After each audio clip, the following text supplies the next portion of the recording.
Welcome to another SCARFS video where I look at some of the most common problems with sentence structure, how to identify them and how to fix them up.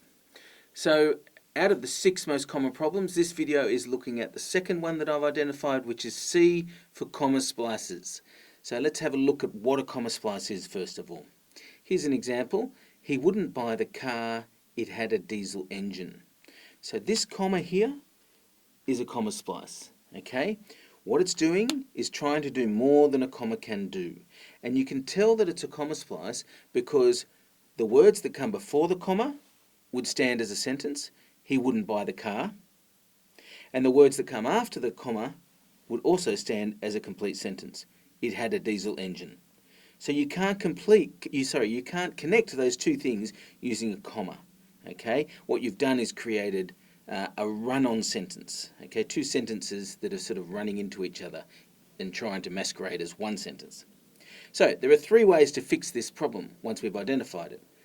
One is to use a semicolon instead of the comma. So we could turn this here into a semicolon, okay, if you imagine that circle's not there. And what that is saying to the reader is that these 2 ideas are closely connected, and we want to indicate that to you using a semicolon, but that gives us a bigger pause than a comma. He wouldn't buy the car. It had a diesel engine. Okay, so that could be an option. Now, not everyone knows or is comfortable with what a semicolon is, and there is a Grammar and Thongs video on the correct use of semicolons if you'd like to brush up on that. Okay, the second way to fix it is to divide it into 2 sentences. So, if we had, instead of the comma or the semicolon, we just had, he wouldn't buy the car, full stop, capital I, it had a diesel engine. Okay, perfectly acceptable, grammatically correct. And obviously we've got the full stop, so we get the nice big pause. The third way, and this is very handy in terms of getting your meaning across, is to use a conjunction. Okay, so a conjunction is a word that joins these 2 ideas within the sentence. All right, so he wouldn't buy the car, and we can put our comma back in because we're going to add a conjunction. So something like the word because. Right, he wouldn't buy the car because it had a diesel engine. Okay, that's adding more meaning, but is it the right meaning? Let me show you something.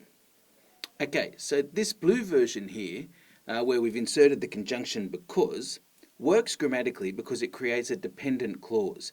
Because it had a diesel engine is what we call a dependent clause. It depends on the first half of the sentence to make sense. Okay, he wouldn't buy the car, and the reason he wouldn't buy the car is because it had a diesel engine. See our original version, it doesn't make it clear whether the diesel engine is the reason for him not buying the car or not. So it's grammatically incorrect with that comma splice, and it also doesn't convey our meaning as clearly as we would like.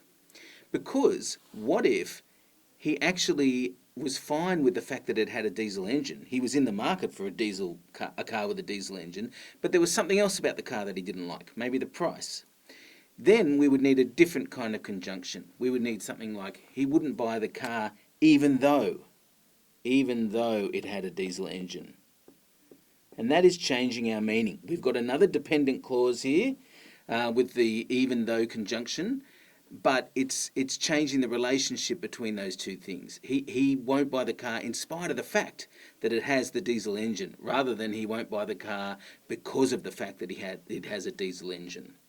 Now, you can see that the third option, this yellow one, which is grammatically fine because it's doing this option of splitting it into 2 sentences, he wouldn't buy the car, it had a diesel engine, is grammatically correct but still has the same problem as our original in terms of not conveying clarity of meaning. It's not clear what we mean.